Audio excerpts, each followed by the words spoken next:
سرخط خبرهای مهم. باز یک منصبدار برای زمین فروشی دستگیر شد.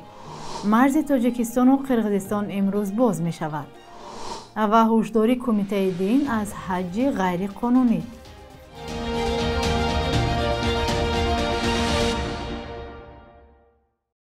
روزتان بخیر باشد بیننده های عزیز. امیدوارم خوبید. شما نویدی بامدادی رو تماشا دارید که از استودیوی مرکزی شهر دوشنبه تقدیمتان می‌گردد. امروز پنجشنبه 13 مارس. یک منصبدار را در ناحیه یوم برای زمین فروشی بازداشت کردند. آژانس مبارزه با فساد در این باره خبر داده نوشته است که خلاف که در کارخانه بخیلگیری مال و ملک غیر منقول این ناحیه به حیث متخصص کار میکرد 15 سوتیق زمین را برای وزیر 166,000 سامانی فروخته به کار افتاده وعده کرده است که زمین را به نام خویشاوند او حجت گذاری می کند، ولی بعد پورا گرفتن پول دیگر کار را انجام نداده است. به اطلاع آژانسی نسبت به این منصبدار پرونده جنایتی آغاز شده است. در تاجیکستان هم از سال چندین منصبدار برای تقسیم ناعادلانه یا فروش غیر قانونی زمین بازداشت و زندانی می شوند. فروش و استفاده غیر قانونی زمین را در تاجیکستان یک درد بی‌دوا می نامند. کمیته دینی تاجیکستان از شهروندان خواسته است تا با اعلان‌های شرکت‌هایی که گویا به حج فرضی می‌فرستند باور نکنند. با اطلاع منبع وقت‌های اخیر توسط شبکه‌های اجتماعی از جانب شرکت‌های سیاحی برای سفربر نمودن شهروندان تاجیکستان اعلان‌های تبلیغاتی نشر می‌کنند که صلاحیت سفربر نمودن شهروندان خارجی را ندارند. کمیته تاکید کرده است که شرکت‌های سیاحی کشورهای دیگر نمی‌توانند برای تاجیکستانیان روادید حج را دسترس نمایند. بنابراین آنها با دادن روادید سیاحی یا روادید دیگر بعضی از شهروندان کشور ما را تا به کشور میزبان برده در آنجا به حال خود می‌گذارند، نوشته است این نهاد. به گفته مسئولین در موسم حج سال گذشته بین نفرانی که در نتیجه ریدهای کشور میزبان حج دستگیر جریمه بندی و اخراج شدند تاجیکان نیز بودند که به گفته کمیته با اعلان‌های شرکت‌های خارجی باور کرده توسط چنین کشورها به سفر حج رفته بودند. در گذشته ساکنان مستقلانه به حج می رفتند، اما چند سال باز این بخش زیر نظارت تنها کمیته دین مانده است. در همین حال بعضی از ساکنان گفتند خدمات شرکت‌هایی که به کمیته دین تعلق دارند قیمت است و بنابراین توسط شرکت‌های مستقل سیاحی تاجیکستان و یا ازبکستان و روسیه به حج می روند. قرار است امروز 13 مارس مرز تاجیکستان و قرقیزستان که قریب 4 سال باز بسته است گشوده شود. فرزان محمدی خبرنگار رادیو آزادی که در گذرگاه مرزی گلستان واقع در شهر اسفرق قرار دارد خبر داد که روند بازگشایی مرز را پرزیدنت‌های دو کشور طریق مجازی یا آنلاین مشاهده می‌کنند. با مراسم انعکاس گشوده شوی مرز بین دو کشور گروهی از خبرنگاران هم دعوت شدند. امام علی رحمان رئیس جمهوری تاجیکستان دیروز 12 مارس با گروه از وزیران و راهبران اداره‌ها وارد قرقیزستان شد. این سفر نخستین دولتی پرزیدنت تاجیکستان به بیشکک پس از زد و خوردهای خونین مرزی در سالهای 2021 و 2022 و بعد شدن مناسبت‌های دو کشور است. مرز تاجیکستان و قرقیزستان بعد درگیری مرزی ماه اپریل و می سال 2021 بسته شد. آن زمان قرقیزستان سرحد را یک جانبه بست.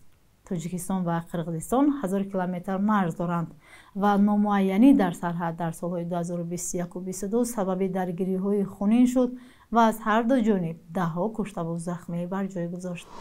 ارتش اوکراین در نبردها با نیروهای هوایی روسیه به تعداد تا رفت افزاینده درون‌های روبرو می‌گردد که با نخ نوری و یا اپتیکی اداره کرده می‌شوند و افزایندنشان هم آسان نیست.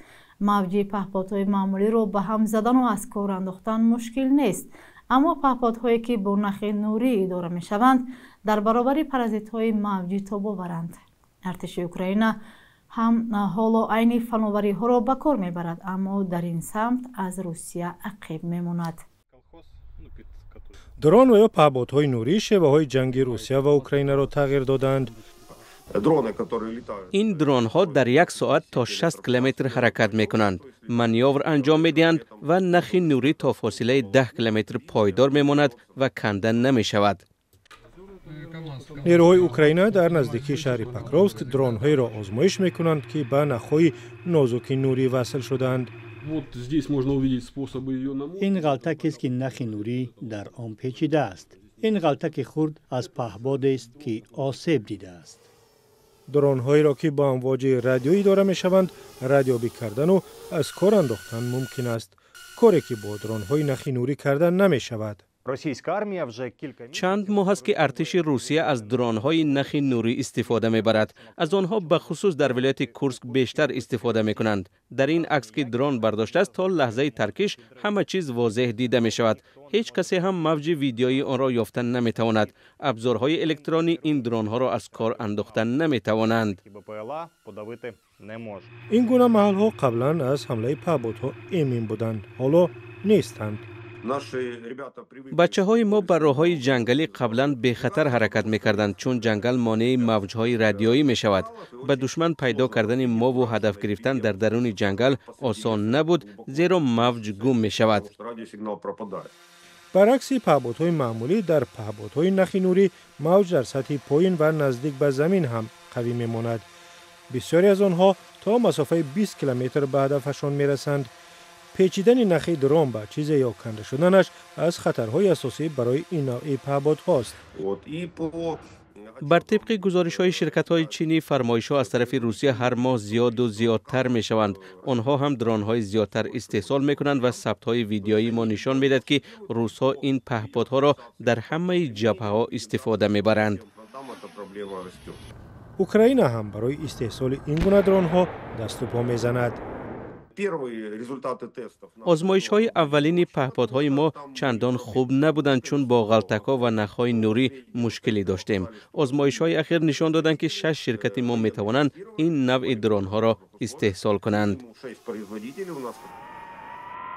در اینجا نیروهای اوکراین خود را به واقعیت‌های نوی جنگ مطابق کرده برای محافظت شهری مهم پکرووسک می‌جنگند با استفاده از سلاح‌های نو و رفع خطرهای سلاح‌های نوی دشمن.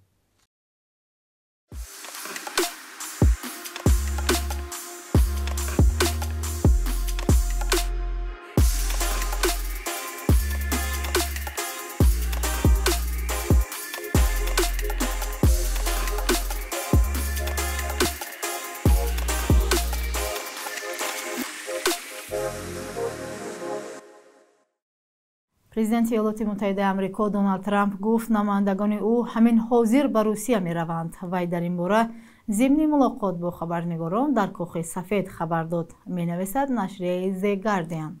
аз ин ба баъд ҳама чиз ба Русия вобаста аст, ихтибос овардааст нашрия аз президенти амрико. Трамп афзудааст ки вай аз Русия якчанд паёми мусбат дар бораи оташбас гирифтааст ва интизор меравад ки ин ҳафта бо Путин гуфтугӯ кунад. раиси ҷумҳурии амрико ҳамчунин ба Русия ҳушдор додааст ки дар сурати ноком шудани музокира ба Русия аз таҳримҳои шикастдиҳанда истифода хоҳад кард.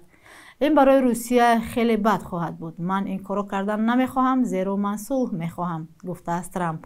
қаблан дар мулоқот бо намояндагони Украина рӯзи 11 март дар Ҷидда амрико пешниҳод карда буд ки оташбас барои 30 рӯз бидуни шарти пешакӣ эълон шавад. کیف این تشبوس را فوری دستگیری کرد. مسکو تا حال به این پیشنهاد واکنش نشان نداده است. بخش یک روز تاریخ از مهمترین تحولات تاریخی برای امروز خبر می‌دهد.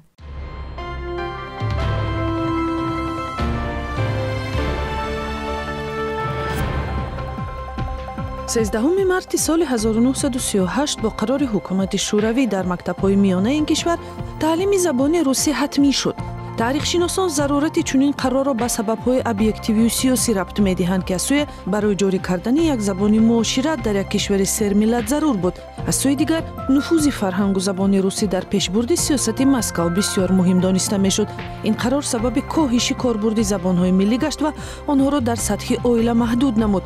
дар тоҷикистони соҳиби истиқлол омӯзиши забони русӣ имрӯз ҳам бахше аз барномаи ҳатмии мактабҳои миёна мебошад. 13 марти соли 1944 Давлатхудо Назаров коргардони синемо ва сиёсатмадори маъруфи тоҷик таваллуд шудааст. ба ҳайси наворбардор дар таҳияи филмҳои Достони Рустам, Достони Сиёҳуш, ба ҳайси коргардон чун муаллифи филмҳои Субҳи ҷавонии мо, Мардиро, филмҳои мустанади Устод, Орзуҳо дар бораи истиқлолият маъруфият касб кардааст. раҳбари иттиҳоди синамогарони СССР буд. соли 1991 ба ҳайси узви ҳизби демократ ва намояндаи мухолифон довталаби курсии президентӣ гардид, вале солҳои ҷанги шаҳрвандӣ ба Русия кӯч баст. 13 марти соли 2009 академик ва донишманди маъруфи соҳаи кишоварзӣ Ғулом Алиев даргузашт. зотпарвари маъруф бо ихтирои зоти нодири гӯсфанди серпашму серавған ва сергӯште маъруф шуд, ки исми гӯсфанди тоҷикиро гирифт. ихтирои ӯ барои пайдоиши зотҳои дигари нодири гӯсфанд дар Қазоқистону Қавқоз ҳам мусоидат кард. муаллифи асарҳои зиёди илмӣ дар бораи чорводорӣ ва беҳбуди сифати зоти чорво мебошад. субҳи имрӯз Бонки Миллӣ 1000 рубли русиро ба 125 сомонӣ, 100 евро ба 1192 сомонӣ ва $100 1094 сомонӣ муқаррар кардааст. ин қурби расмӣ аст ва аз бонкҳои тиҷорӣ фарқ мекунад.